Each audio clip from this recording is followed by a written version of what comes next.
searches. I found a cheetah quite late in the evening. Sometimes the male cheetahs will stay active quite a long time into the night, and so I was following him. It went past dark. It was about 7, 8 o'clock in the evening. He was walking straight up the road, straight towards Masai village, and I thought this was going to be fantastic. I was going to see how close cheetahs would get to Masai villages, and suddenly he went leaping off the road onto the road, set 4 lions. I then carried on following them instead, and they went almost within sight of the village. The village was just over the next hill.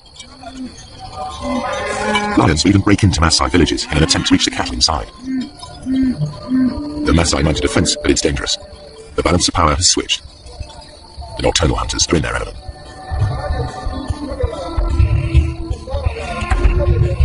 There are burglars about. The guard dog is aware of the hyena, but the Masai will register its shape and lead it. The men must rely on tracks to point them in the right direction.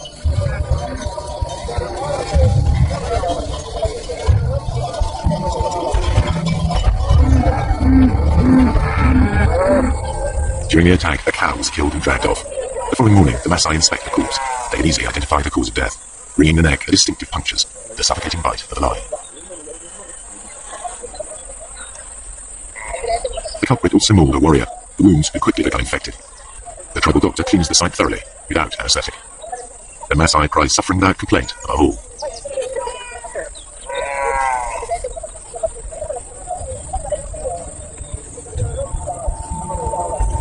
The lion's assault will trigger a deadly surge. Masai warriors respond to the alarm. The young unmarried men gather. This is what they've been training for years.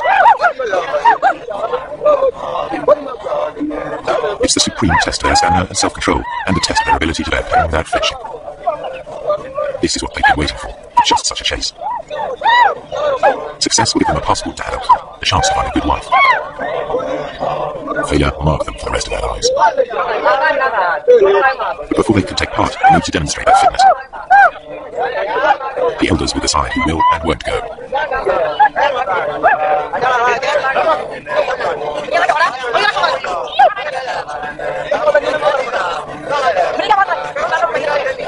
The warrior group arrives at the settlement where the cow is taken.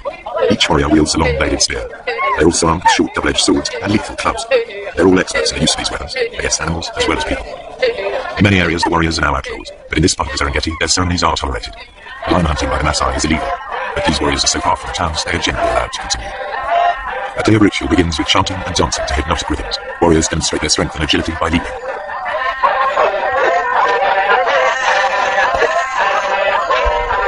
Fueled by intoxicating herbal drinks, they dance into the night. More warriors arrive from further afield, eager to be selected. Everyone is in a frenzy of anticipation.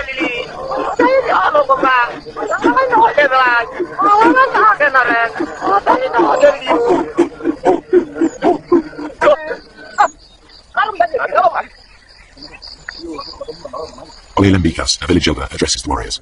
He sobers them by reminding them of the dangers ahead. He tells them to work together, to trust each other, and to return safely. Then he urges them to enjoy the party. It could be their last.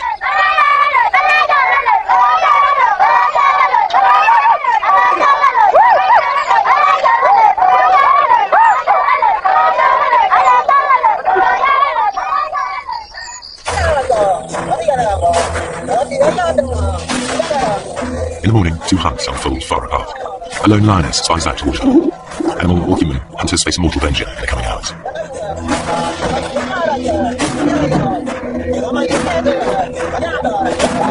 For lions, daytime hunts are the most difficult. For filmmakers, this is when it's easiest to film, so this is the image that's so often repeated. Prey unaware of the lioness hidden in the grass.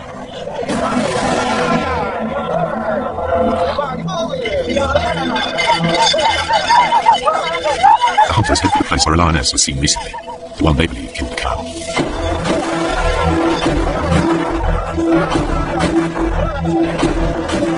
The herds are busy drinking.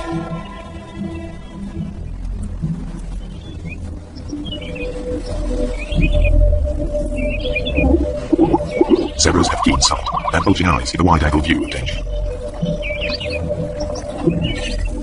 Lions hate and fear Masai. The bells around the warriors' ankles make it clear to any lions they're coming. The lions on Masai land will always hide in deep cover.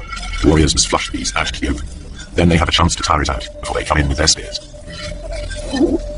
The lioness edges closer. The warriors' search may last all day, covering up to 40 kilometers. The lioness's prey is within 30 meters.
They think it's all over. The warriors head back empty-handed. The lioness returns to collect the cub she left earlier. She hid it in long grass nearby, but the chaos of her hunt has attracted members of another pride. This is their patch, and they'll defend it. The mother calls to the youngster. Two other lionesses reach the cub first. They won't tolerate another female's offspring. They're eliminated.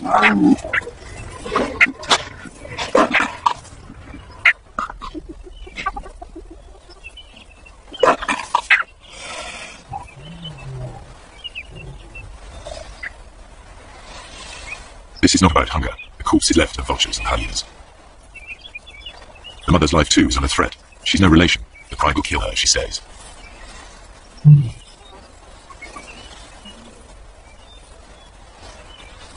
Outnumbered, without a territory of her own, she heads yet further away from the park.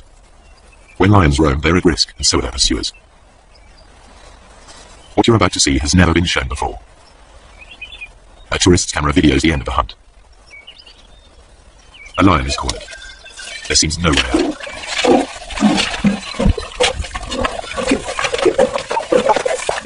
A warrior throws a spear. The tables are truly turned. Teeth and claws strike home. The wounded warrior continues, believing the lioness chose him as the weakest. To overcome his shame, he needs to finish her off. But even warrior pride cannot prevent the injured man collapsing into shock. Meanwhile, the lioness dies of her wounds. She's wearing a radio collar, a park lion. Two different worlds clash. The Maasai collect a trophy, the scientists collect data. Each sees the lion in a different light. It's not a romantic, like to live with wildlife kind of situation, but they never do something to the extent that if a lion is being a problem, they don't go out and try and kill every single lion that they can find in the entire area. I have great respect for tolerating this to such a great degree. In truth, the warriors have made a lethal mistake. The wrong lion has paid the price, and the outcome is nearly fatal for one Maasai. Were he to die on the spot, they would give our warriors rights and leave his bones to the night and the hyenas.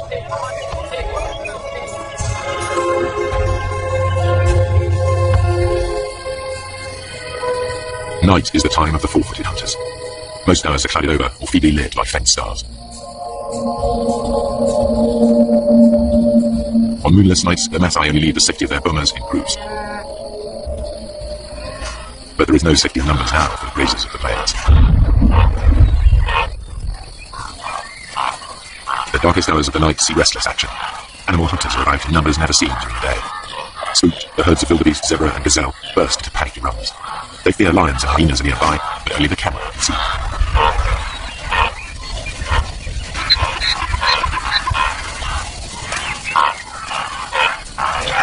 Not only the zebra are uneasy, a clan of hyenas is also on edge. They made a kill in another clan's territory. It is long before one of the owners claims his rights. He calls for support from the other residents. His clan bustles in to drive the invaders away. They bolt the meat while they can.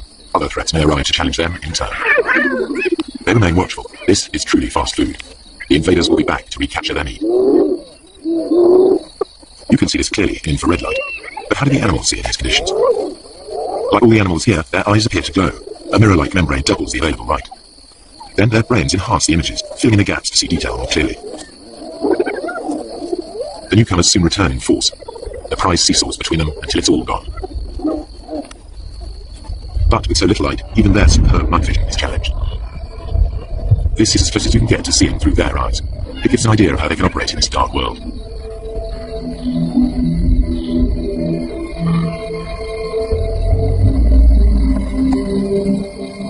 The lions and hyenas continue their battles, as if unhindered by the darkness. Once again, the lions have stolen the hyenas' kill, but they all appear to be able to see exactly what's going on.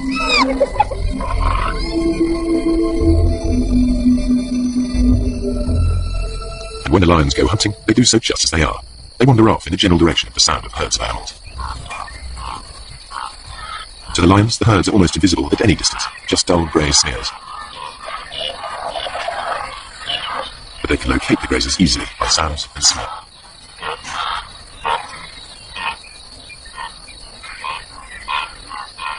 Night is the only time that lions can approach undetected here on the short grass plains. You are about to see for the first time how and when the lions of the Serengeti catch most of their food.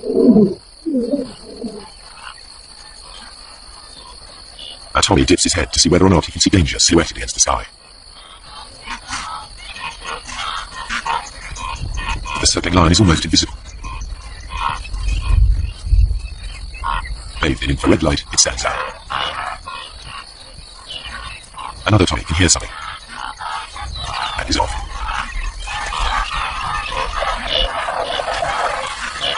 The lion's game plan is always the same.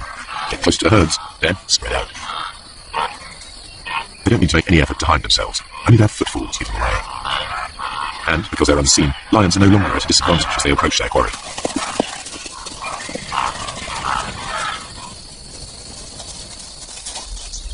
Two young males take a smaller zebra with ease.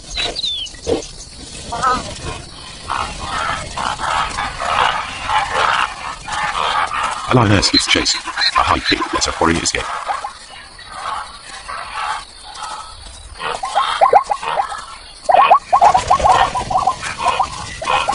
Soon, two lions bring down a fine stallion. Saber-sharp teeth and meat-hook claws bury themselves into 300 kilos of struggle.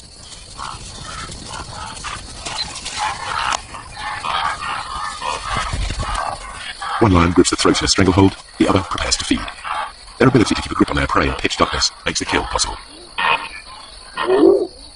Everything the camera has disclosed comes together. The apparent competitors for the same food survive because there are times when one is more successful than the other. The animals hunt in different ways, by day and by night, and in differing light. These unique images show that the relationship between lions and hyenas is more complex than traditional pictures allow. The lions steal kills, and the so-called cowardly hyenas are often merely out to reclaim their prey.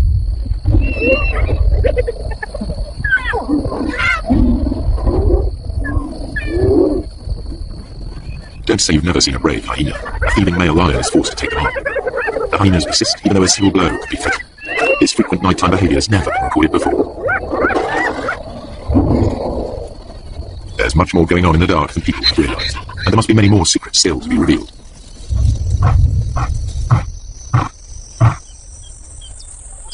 At dawn, the Maasai dismantled the thorns barricading the entries to their bomas. No lions or hyenas are to be seen outside. The killing fields of the night are transformed into places where cattle may safely graze. By day, everything is in the Maasai's favour. The cool of night and the light of the moon are ideal conditions for the hyena, a long-distance runner. But the darkest nights belong to lions, which can rely on built-in weapons and brute force. The truer picture that has emerged applies by day as well. Hyenas can kill when lions are too conspicuous, and it's the lions that are the scavengers. In the end, they don't so much compete as coexist, hunting in different ways and at different times. In the centuries that the Maasai have dwelt on the plains, they too have found a way of treading lightly on the land. Now, droughts and overpopulation bring challenges to their old ways. Within a decade, this cattle pasture will be covered with crops. Predators and herds will be gone, only preserved in the zoo-like national park. The warriors will step back into history, their culture bartered for big parts in conservation and tourism. If the Maasai have a vital lesson to teach, it is that lions give meaning and purpose to their lives, worthy adversaries for warriors. Their spears are already being beaten into plowshares. A patchwork of fields is appearing. Soon fences will spring up. Nature's carefully crafted balance of power will be outset, animals and people in conflict. The picture that emerges may be starker, but it is more realistic. And never again will you be taken in by that well-groomed imposter, posing as the king of the beasts.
This is an ideal setting for an ambush, a common hunting strategy for lions. But it tends to be a warm weather sport. In the dry season, there's little moisture in the vegetation. Grazing animals must come down often to drink. Lions know this. 3 females enter the waterhole zone. 2 grown adults and 1 young lioness, a novice. They're part of a pack that split off from the Mountain Pride, a hungry splinter group having a go at hunting on their own. Related lionesses form the core of any pride. They are the expert hunters. The secrets of their trade are passed down to the female cubs. This morning, the other pride members are sleeping in. Their alarm clock will be the sound of a kill. If the trio is successful.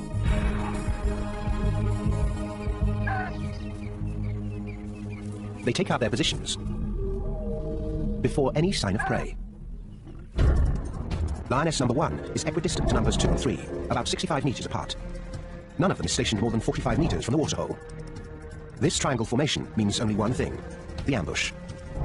They surround the waterhole while leaving enough room for prey to enter. Experience tells them prey will probably come from this direction, then down a hill that leads to a popular drinking spot. Now they wait. The ambush requires perfecting a vital skill: patience. 2 hours go by. Nothing. After 3 hours, a sound. Thirsty zebra, from the direction the lions expected. They stop to assess the risk before going further. Zebra have learned that danger lurks in these parts, and they're prepared. They're fast, cautious, and travel in numbers, all excellent defenses against predators. But thirst makes them vulnerable. The distance closes between hunter and hunted. Lions are fast, but only in short bursts. If they don't get close enough, their prey will outrun them. Too close, and they'll give themselves away. Any of the lionesses can start the ambush. They'll wait for the defense to make their move. Once the zebra have got close enough, here in the red zone, a lioness will strike. Suppose cat number 1 leads the charge, but fails to take down the target. Cats 2 and 3 are in strategic positions to intercept the fleeing prey. Finally, thirst trumps fear.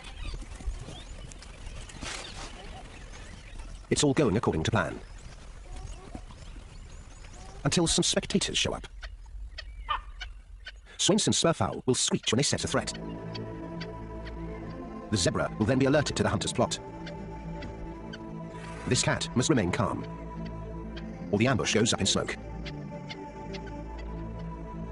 Luckily, this older lioness knows what to do. Remaining still, she convinces them there's no danger. And the hunt is still on.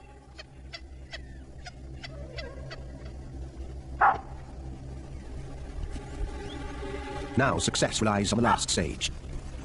The timing of the charge. How do you know when it's right? No one can say for sure. It takes that unknown, unquantifiable factor. Experience.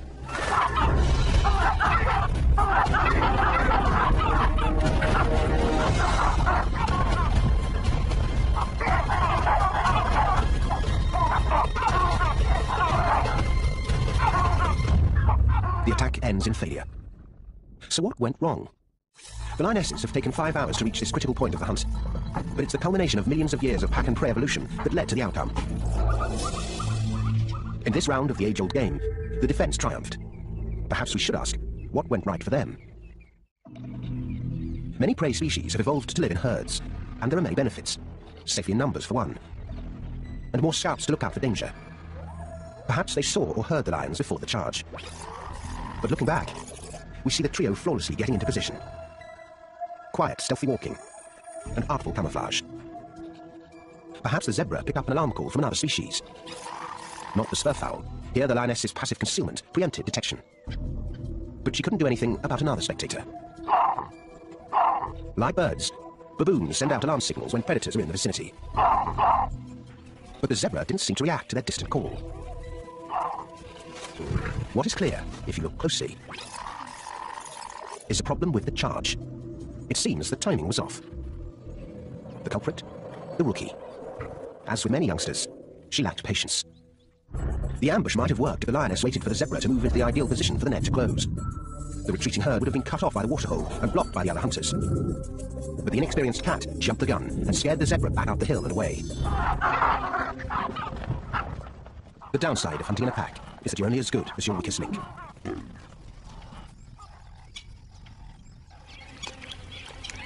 The cat's sole compensation today is a cool drink. But this wasn't a waste of precious lion time. It's excellent training for the youngster, and therefore the entire pride. There's nothing like learning from losing. Even with the inevitable defeats, lions seem to understand that the benefits of pack hunting outweigh the drawbacks. On average, the group hunt has a 1 in 3 chance of capturing and killing prey, compared to the lone hunt's 1 in 5. But there are advantages to going it alone. A single cat can more easily stalk unnoticed. This lioness is a very experienced hunter. Surprise is her special weapon. She's good at sneaking up close to her prey, an important tactic not as easily achieved in a group.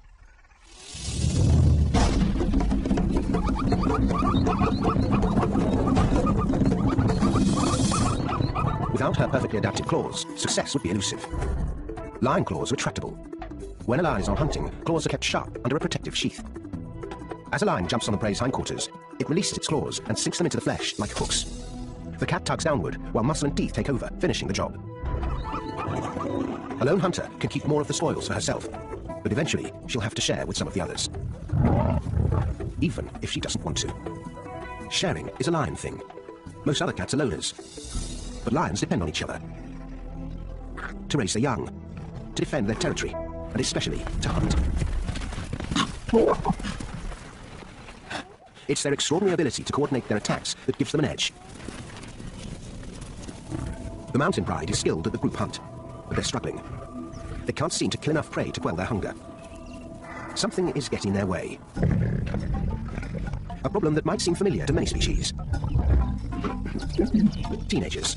Teenage boys. Normally, when the cubs reach 3 or 4 years, the dominant males kick them out of the pride. These elders won't tolerate sexual competition. But there are no adult males in the mountain pride. Perhaps they died or wandered off to join other prides. As a result, the young males have stayed at home. The mothers have tried to teach them to hunt and to earn their keep, but they're mostly interested in sleeping in. These hulking teenagers have the strength and appetite of adults, but they act like cubs. The mothers and sisters must hunt more to feed themselves and all these grown boys. If the females don't kill more and bigger prey, the whole pride will be in jeopardy.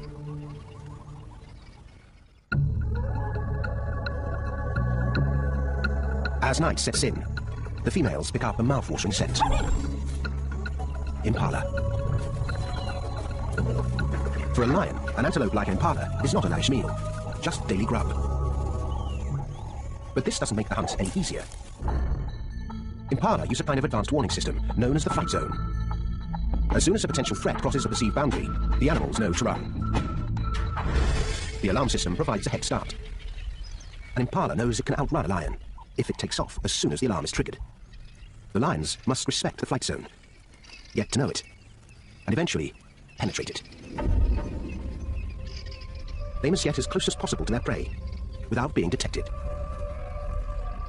This is because lions are built for speed, not for distance. Like all cats, they stand on the balls of their paws. This allows them to dig their toes in, bend their feet, and propel themselves forward, giving them a flying start. Their muscles snap into action. Made for the sprint, lion muscles extend over the entire length of the leg. They're fueled by glycogen, a chemical that releases a concentrated burst of energy when needed.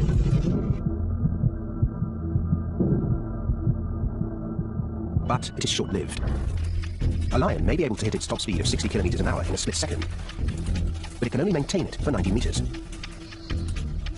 Prey like antelope or zebra have hooves that lack the bending ability of paws, so are slower off the mark. But once they get going, they can maintain their top speed for much longer. Some antelope can reach 80 kilometers an hour and leap 9 meters in a single bounce, 3 meters high. These leaps aren't only useful for the fast getaway, they may be an example of what biologists call pursuit deterrence. They leap around before an attack, as if saying, "I'm too nimble for you, so don't even bother."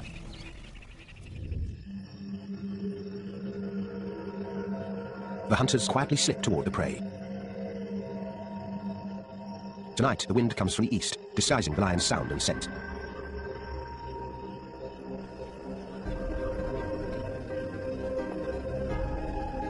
They fan out into the darkness, forming a line from one angle.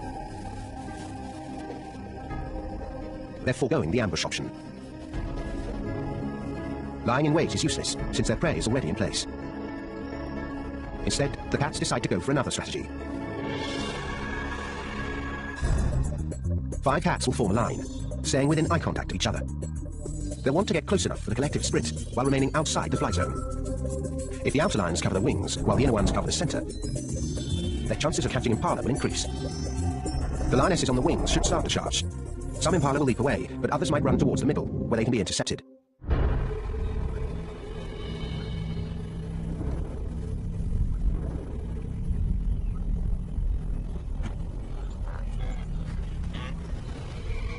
The impala sense something. They start to jump. But it's just a hippo, another vegetarian fumbling in the night. Again, a noise. Just another herbivore. The hunters turn this distraction into an opportunity.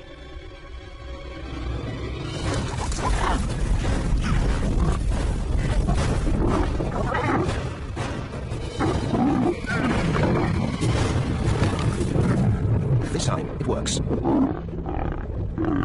A stranglehold suffocates the prey. A number of important factors make this hunt a success. Firstly, the lions accomplished the task of getting close enough to the flight zone border without incident.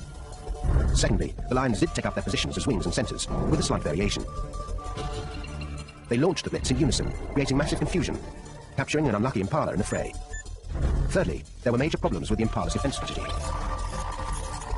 The leaps were on display, not for the lions, but for this bystander, hardly a threat. The false alarms of the herbivores might have turned the impala complacent, discharging their leaps before they were useful. A lucky break for the lions. Why didn't the impala detect the real threat in advance? The lions moved into the wind, concealing their sound and smell, allowing them to close in on their prey before the attack. All these variables created the perfect storm of events, empowering the lions to make a killing. As in any battle, the outcome is determined by strategy, skill, and a little luck. Tonight, the female hunters are rewarded for pulling off their plan. But the victors will not be left in peace. Now that the mothers have done all the hard work, the 8 young males show up, proving they too have worthy skill. Stealing. They leave nothing for the lionesses. But even among the freeloaders, there is little to go around. One impala weighs about 60 kilograms, so would barely satisfy a couple of lions in one sitting. For us, this would be like a large family sharing one sandwich for dinner. Desperate for a meal to feed the whole pride, they'll have to take extreme measures. Next time, the hunters will attempt to take down the ultimate prize, the tallest animal in the world. Most lions would attempt to pick on someone closer to their own size.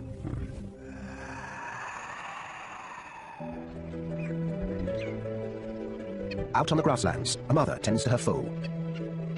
It's safer here than in the dense forest. The sweeping view she has from way up high allows her to detect predators approaching from afar.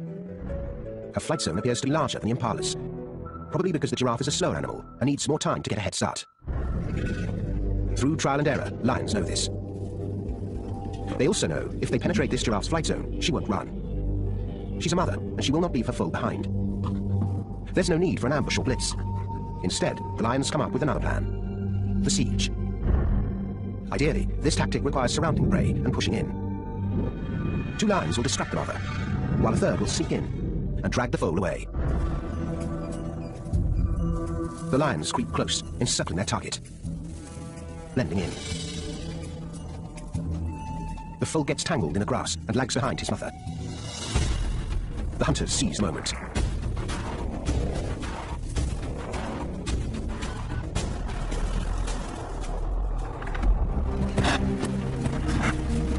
The lions pull off the first phase of the strategy.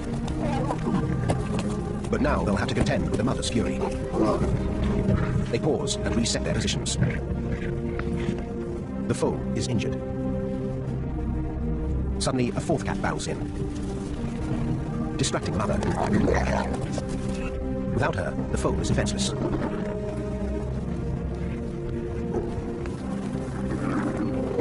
But the mother returns with a vengeance. Suddenly, the tables are turned.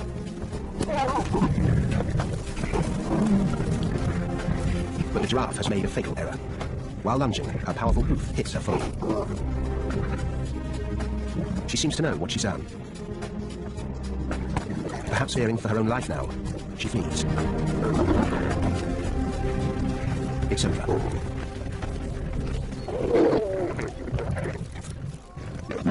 In the end, the siege worked, with a couple of surprises that tipped the scales in the lion's favour. First, the fourth cat entering the scene successfully redirected the mother, letting the others sneak in. Second, the lions got lucky with the mother's terrible mistake. The law of unintended consequences has been good to the lions. But a large lion family needs much more protein than the foal can provide. The mountain pride is hungry. They have no choice but to risk a more dangerous mission: a full-grown giraffe.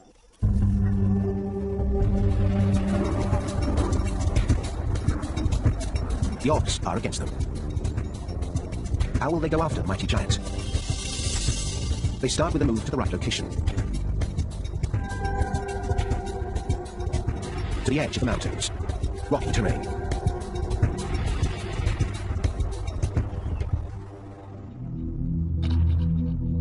Here, the male giraffe feed off the thick acacia trees.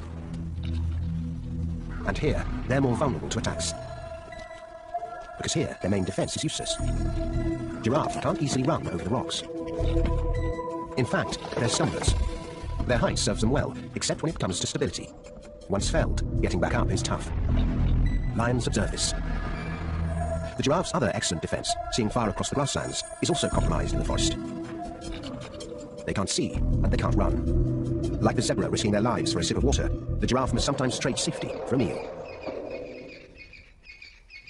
The pride enters the male giraffe territory, gearing up for the challenge. But a curious sight stops them in their tracks.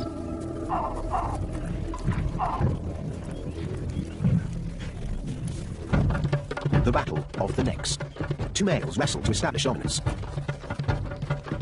As they age, the bones on their skulls grow and toughen. The duel may look graceful, but a well-placed blow is like a wrecking ball crashing into the neck.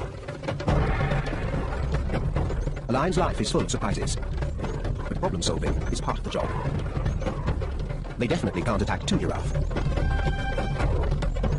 Maybe such a duel can be turned to their advantage. Surely the contenders will be exhausted after fighting. By the end of the day, the winner is declared. He can take a break. But the giraffe that loses the contest is in jeopardy of losing even more. The lions trail their quarry behind the shield of darkness.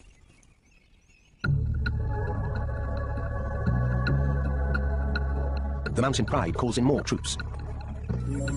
6 females join forces tonight. Their chances are slim, but they use the night to their advantage. Giraffe struggle to see lions in the darkness. But lion eyes are perfectly adapted to nocturnal hunting. Millions of rods in the retina enhance their ability to detect shapes in low light conditions. A layer in the back of the eyeball works like a mirror. It bounces light back through the retina, making objects appear brighter. It's also responsible for the eerie glow in their eyes. The mountain pride picks up a scent in the maze of the forest. It leads them to this silent giant.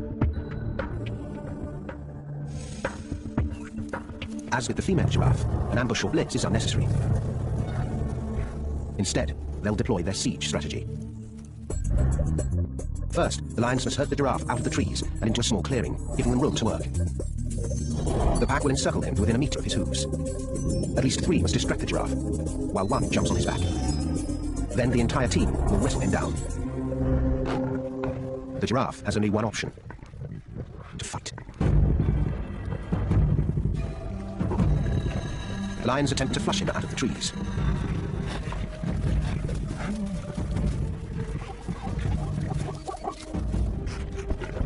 In the clear, they circle their prey, right under his hooves.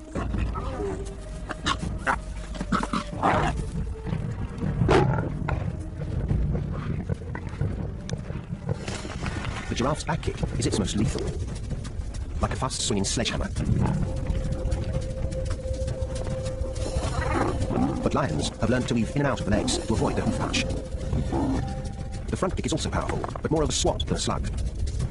Suddenly, one cat makes the leap. But another takes a kick in the face. The defense holds its own. The cats are weary.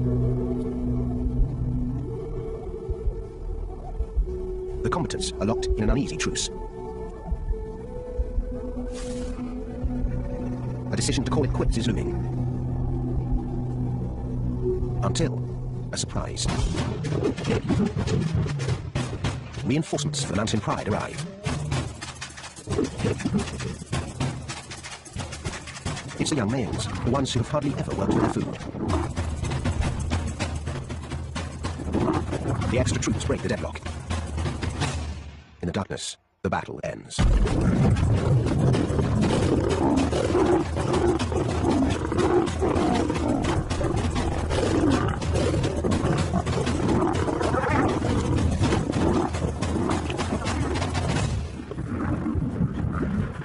Finally, the young males earn their meal, the hard way.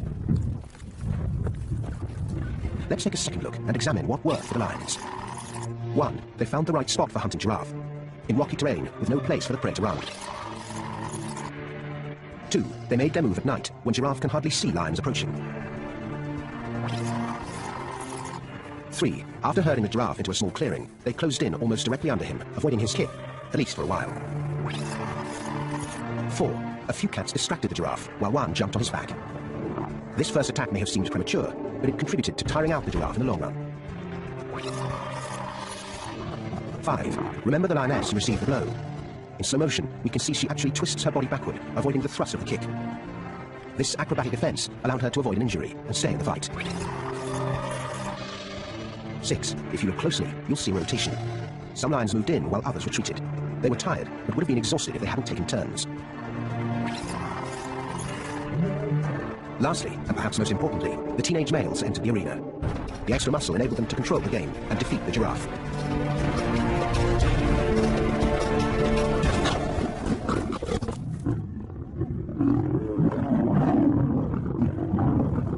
At last, there's enough food to satisfy the entire mountain pride.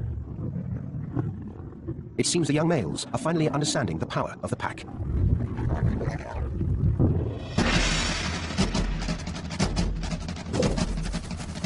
This death, this meal, did not happen merely by chance.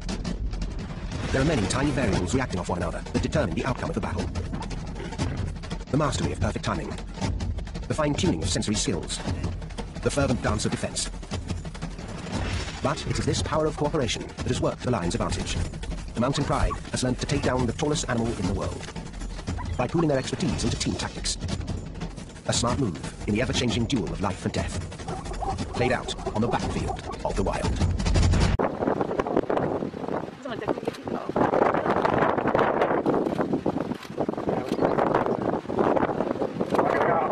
Oh my goodness! Oh my God!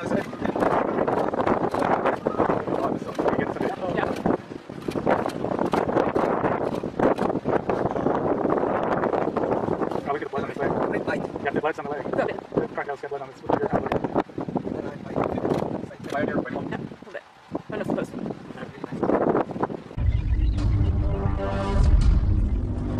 Lions are cooperative hunters. To bring down prey almost 4.5 times their size, they need to work together. But that's not what Christophe and Natalie Roux witnessed during a trip to South Africa's Kruger Park.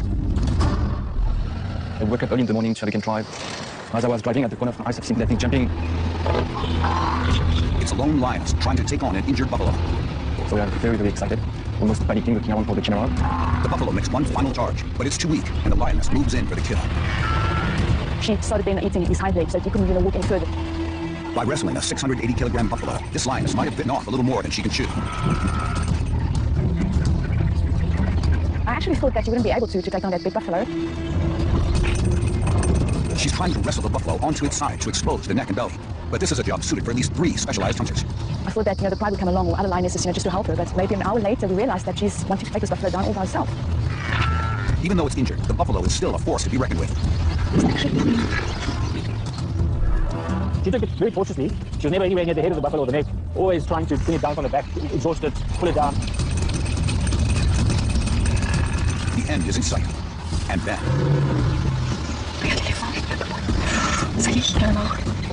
Elephants don't like lions much at all. They will take any opportunity to chase them off and disturb them if they can.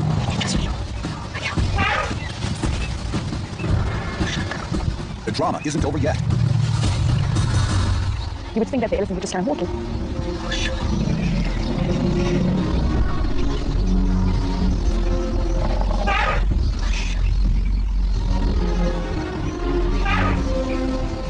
We knew that we would see this kind of thing only once in the last time, and that we were just right there at the right moment. The buffalo now has a shot at survival, proving that no gesture is too small to make a huge difference.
kind of cheated quite late in the evening. Sometimes the male cheetahs will stay active quite a long time into the night, and so I was following him. It went past dark. It was about 7, 8 o'clock in the evening. He was walking straight up the road, straight towards Masai village, and I thought this was going to be fantastic. I was going to see how close cheetahs would get to Masai villages, and suddenly he went leaping off the road onto the road, set 4 lions. I then carried on following them instead, and they went almost within sight of the village. The village was just over the next hill. Lions will even break into Maasai villages in an attempt to reach the cattle inside. The Maasai mounted a fence, but it's dangerous. The balance of power has switched. The nocturnal hunters are in their element.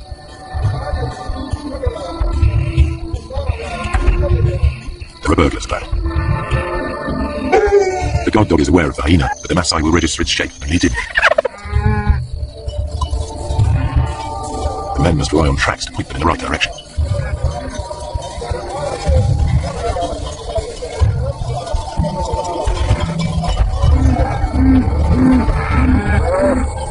During the attack, a cow was killed and dragged off. The following morning, the Maasai inspect the corpse. They can easily identify the cause of death. Ringing the neck are distinctive punctures, the suffocating bite of the lion. The culprit also mauled a warrior. The wounds would quickly become infected. The tribal doctor cleans the site thoroughly, without anesthetic. The Maasai cries suffering without complaint of a hole.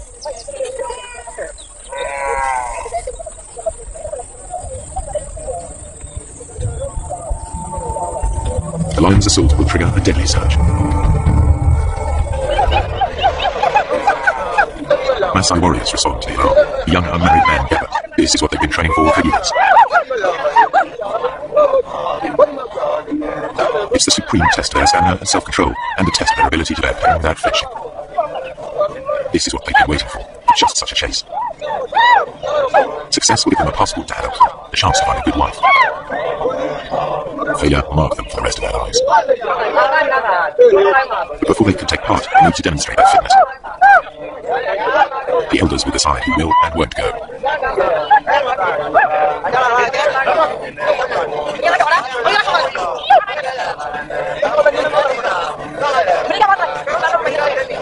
The warrior group arrives at the settlement where the cow is taken. Each warrior wields a long-bladed spear. They're also armed with short double-edged swords and lethal clubs. They're all experts in the use of these weapons, against animals as well as people. In many areas, the warriors are now outlaws, but in this part of the Serengeti, their ceremonies are tolerated. Lion hunting by the Maasai is illegal, but these warriors are so far from the towns, they are generally allowed to continue. A day of ritual begins with chanting and dancing to hypnotic rhythms. Warriors demonstrate their strength and agility by leaping.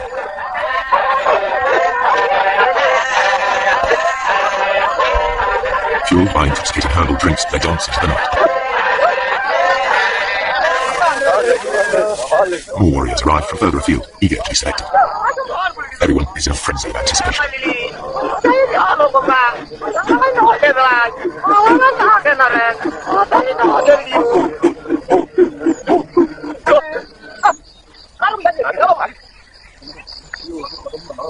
Oyelembikas, a village elder, addresses the warriors. He sobers them by reminding them of the dangers ahead. He tells them to work together, to trust each other, and to return safely. Then he urges them to enjoy the party. It could be their last.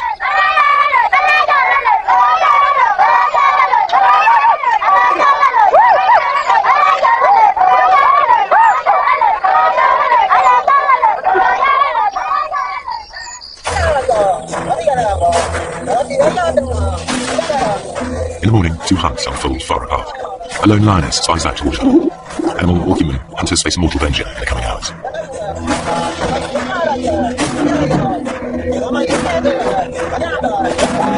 For lions, daytime hunts are the most difficult. For filmmakers, this is when it's easiest to film, so this is the image that's so often repeated. Prey unaware of the lioness hidden in the grass.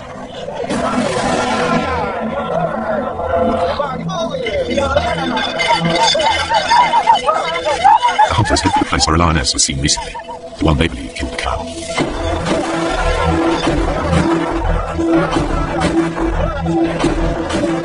The herds are busy drinking.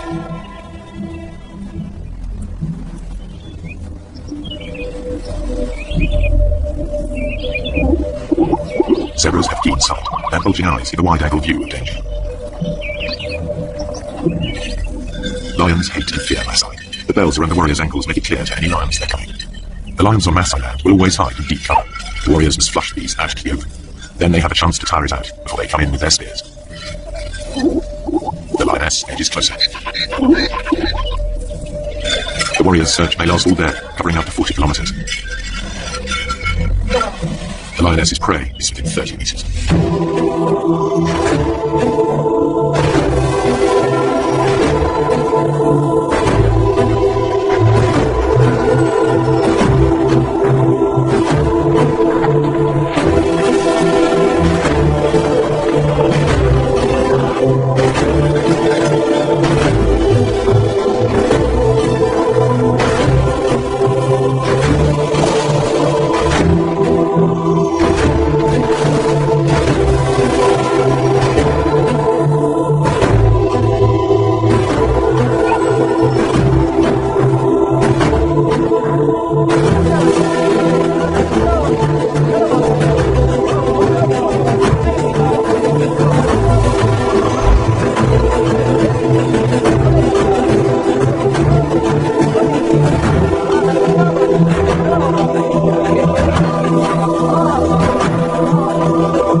They think it's all over. The warriors head back empty-handed. The lioness returns to collect the cub she left earlier. She hid it in long grass nearby, but the chaos of her hunt has attracted members of another pride. This is their patch, and they'll defend it. The mother calls to the youngster. 2 other lionesses reach the cub first. They won't tolerate another female's offspring. They're eliminated.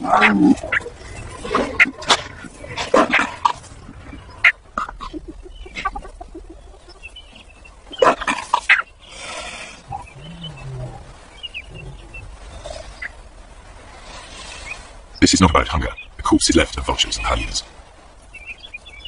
The mother's life too is under threat. She's no relation. The pride will kill her, she says.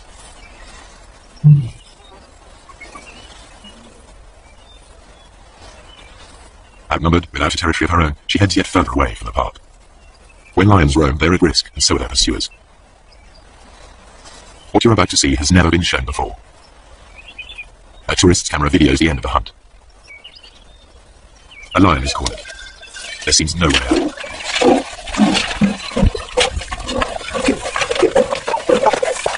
A warrior throws a spear. The tables are truly turned. Teeth and claws strike home. The wounded warrior continues, believing the lioness chose him as the weakest. To overcome his shame, he needs to finish her off. But even warrior pride cannot prevent the injured man collapsing into shock. Meanwhile, the lioness dies of her wounds. She's wearing a radio collar, a park lion. 2 different worlds clash. The Maasai collect a trophy, the scientists collect data. Each sees the lion in a different light.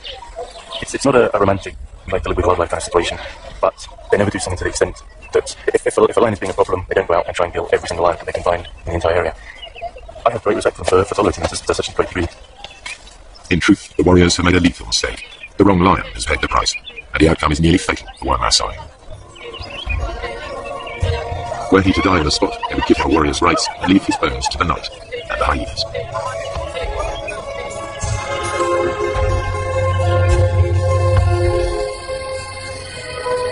Night is the time of the 4-footed hunters.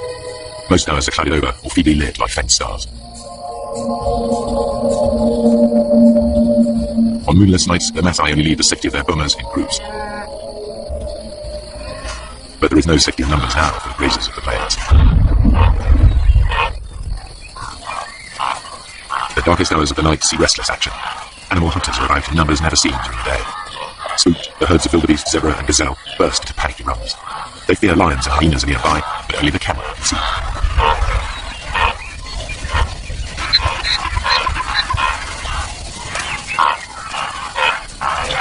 Not only the zebra are uneasy, a clan of hyenas is also on edge.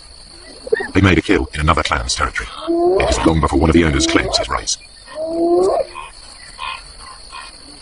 He calls for support from the other residents. His clan bustles in to drive the invaders away. They bolt the meat while they can. Other threats may arrive to challenge them in turn. They remain watchful. This is truly fast food. The invaders will be back to recapture their meat. You can see this clearly in infrared light. But how do the animals see in these conditions? Like all the animals here, their eyes appear to glow. A mirror-like membrane doubles the available light. Then their brains enhance the images, filling in the gaps to see detail more clearly. The newcomers soon return in force. The prize seesaws between them until it's all gone. But with so little light, even their superb night vision is challenged. This is as close as you can get to seeing through their eyes. It gives an idea of how they can operate in this dark world.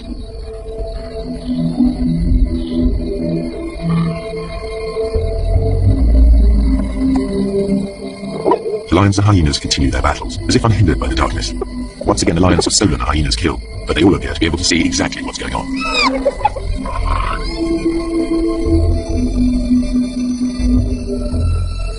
And when the lions go hunting, they do so just as they are. They wander off in the general direction of the sound of herds of animals. To the lions, the herds are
Almost invisible at any distance, just dull grey smears. But they can locate the grazers easily by sounds and smell.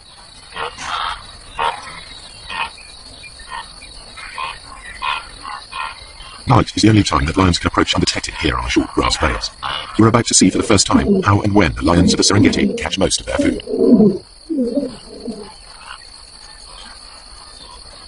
Tommy dips his head to see whether or not he can see danger silhouetted against the sky. The circling line is almost invisible. Bathed in infrared light, it stands out. Another Tommy can hear something. And is off.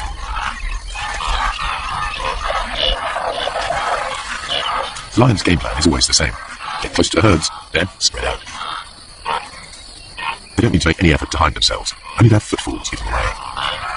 And, because they're unseen, lions are no longer at a disadvantage as they approach their quarry.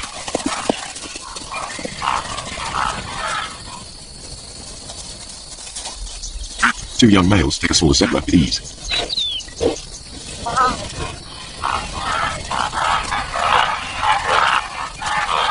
A lioness gives chase. A high kick lets her quarry escape.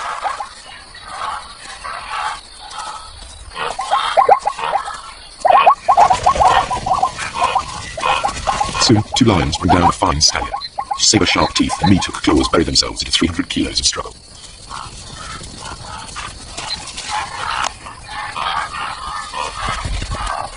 One lion grips the throat in a stranglehold, the other prepares to feed. Their ability to keep a grip on their prey in pitch darkness makes the kill possible. Everything the camera has disclosed comes together. The apparent competitors for the same food survive because there are times when one is more successful than the other. The animals hunt in different ways, by day and by night, and in differing light. These unique images show that the relationship between lions and hyenas is more complex than traditional pictures allow. The lions steal kills, and the so-called cowardly hyenas are often merely out to reclaim their prey.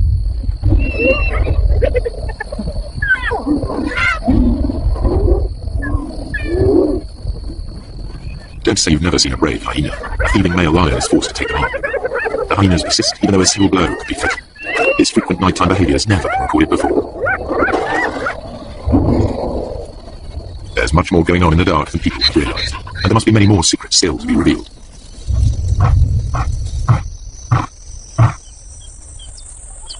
At dawn, the Maasai dismantle the thorns barricading the entries to their bomas.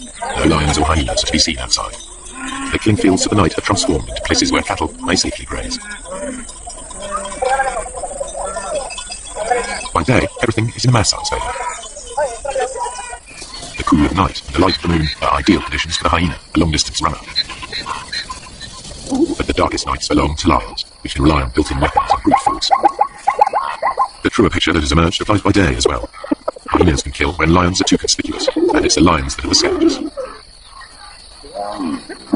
In the end, they don't so much compete as coexist, hunting in different ways and at different times. In the centuries that the Maasai have dwelt on the plains, they too have found a way of treading lightly on the land. Now, droughts and overpopulation bring challenges to their old ways. Within a decade, this cattle pasture will be covered with crops.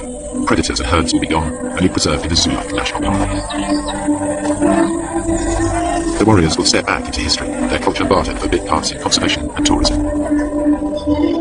If the Maasai have a vital lesson to teach, it is that lions give meaning and purpose to their lives, worthy adversaries for warriors. Their spears are already being beaten into plowshares. A patchwork of fields is appearing. Soon, fences will spring up. Nature's carefully crafted balance of power will be outset, animals and people in conflict. The picture that emerges may be starker, but it is more realistic. And never again will you be taken in by that well-groomed imposter, posing as the king of the beasts.